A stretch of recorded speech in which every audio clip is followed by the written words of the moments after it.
மொபைல்ல இருக்கக்கூடிய storage problem எப்படி சால்வ் பண்றது அப்படிங்கறத பார்க்க போறோம். வீடியோ ஃபுல்லா பாத்தீங்கன்னா மொபைல்ல இருக்கக்கூடிய ஸ்டோரேஜ் ப்ராப்ளம் சால்வ் பண்றத பத்தி டீடைல்ஸ் நீங்க தெரிஞ்சுக்க முடியும். தெரிஞ்சுக்கிறதுக்கு முன்பாக சேனலை சப்ஸ்கிரைப் பண்ணிடுங்க, பெல் ஐகானை கிளிக் பண்ணி ஆல் அப்படின்றத செட் பண்ணிடுங்க.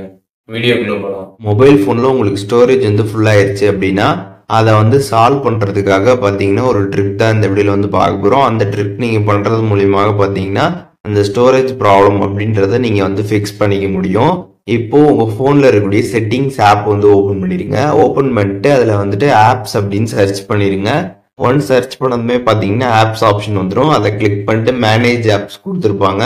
மேனேஜ் ஆப்ஸ் கிளிக் பண்ணீங்க அப்படின்னா உங்க போன்ல இருக்கக்கூடிய எல்லா ஆப்புமே பாத்தீங்கன்னா அதுல லிஸ்ட் அவுட் ஆகும். இதுல எல்லா ஆப்லயுமே பாத்தீங்கன்னா ஸ்டோரேஜ் அப்படின்ற ஒரு ஆப்ஷன் இருக்கும். நீங்க உள்ளர போய் கிளிக் பண்ணாலே ஸ்டோரேஜ் அப்படின்னு ஒரு ஆப்ஷன் கொடுத்துருப்பாங்க.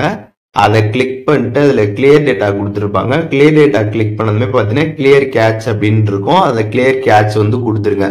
சம் மொபைல்ல பாத்தீங்கன்னா டைரக்டாவே கிளியர் கேட்ச் இருக்கும். சம் மொபைல்ல பாத்தீங்கன்னா கிளியர் டேட்டா கிளிக் பண்ணதுக்கு அப்புறம் இந்த மாதிரி கிளியர் கேட்ச் அப்படின்ற மாதிரி ஷோ ஆகும். அது ஒவ்வொரு மாடல்ல பாத்தீங்கன்னா ஒவ்வொரு மாதிரி இருக்கும். நீங்க கரெக்டா செட்டிங்ஸ்ல அந்த ஆப் இன்ஃபோல போயிட்டு ஸ்டோரேஜ்ல போயிட்டு எல்லா ஆப்ஸ்லயுமே பாத்தீங்கன்னா கிளியர் கேட்ச் கொடுத்துருங்க.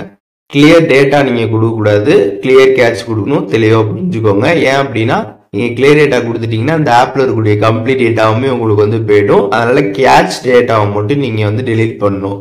ஸோ எல்லா ஆப்லயுமே பாத்தீங்கன்னா அந்த கேட்ச் டேட்டா அப்படின்றது பாத்தீங்கன்னா நிறைய சேவ் ஆயிருக்கும். ஸோ அதுதான் பாத்தீங்கன்னா உங்களோட ஸ்டோரேஜ் பாத்தீங்கன்னா அதிகமா பிடிச்சிட்டு இருக்கும். ஸோ அதனால அந்த மாதிரி கேட்ச் டேட்டா எல்லாமே பாத்தீங்கன்னா எல்லா ஆப்ஸ்லயுமே பாத்தீங்கன்னா நீங்க அடிக்கடி பாத்தீங்கன்னா உங்களோட செட்டிங்ஸ்ல போயிட்டு ஆப்ஸ்ல போய் நீங்க கிளியர் பண்ணணும். இப்போ எக்ஸாம்பிள் பார்த்தீங்கன்னா நான் பிக்சார்ட் ஆப்புக்கு இப்போ போய் பார்க்குறேன், ஸ்டோரேஜை கிளிக் பண்ணுறேன்.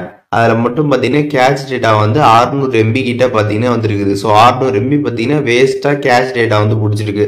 ஸோ அதனால இப்போ நான் அதில் கிளியர் கேட்ச் கொடுத்துட்றேன். இந்த மாதிரி கிளியர் கேட்ச் நம்ம கொடுத்துட்டோம் அப்படின்னா அந்த 600 MB பார்த்தீங்கன்னா நமக்கு கம்ப்ளீட்டாக ஃப்ரீ ஆகிடும். ஸோ இந்த மாதிரி உங்க போன்ல எல்லா ஆப்லயுமே போயிட்டு நீங்க கிளியர் கேட்ச் மட்டும் கொடுத்துட்டாலே போதும். உங்க போன்ல பாத்தீங்கன்னா இந்த ஸ்டோரேஜ் ப்ராப்ளம் அப்படின்றது பாத்தீங்கன்னா உங்களுக்கு இருக்காது. ஸோ இப்போ இந்த வீடியோல சொன்ன இந்த மெத்தடை நீங்க ஃபாலோ பண்றது மூலியமாக ஸ்டோரேஜ் ப்ராப்ளமை நீங்க சால்வ் பண்ணிக்க முடியும். இதுல எதுவும் டவுட் இருந்துச்சுன்னா கண்டிப்பா கமெண்ட்ஸ்ல மென்ஷன் பண்ணுங்க, நான் எல்லாருக்குமே ரிப்ளை பண்றேன்.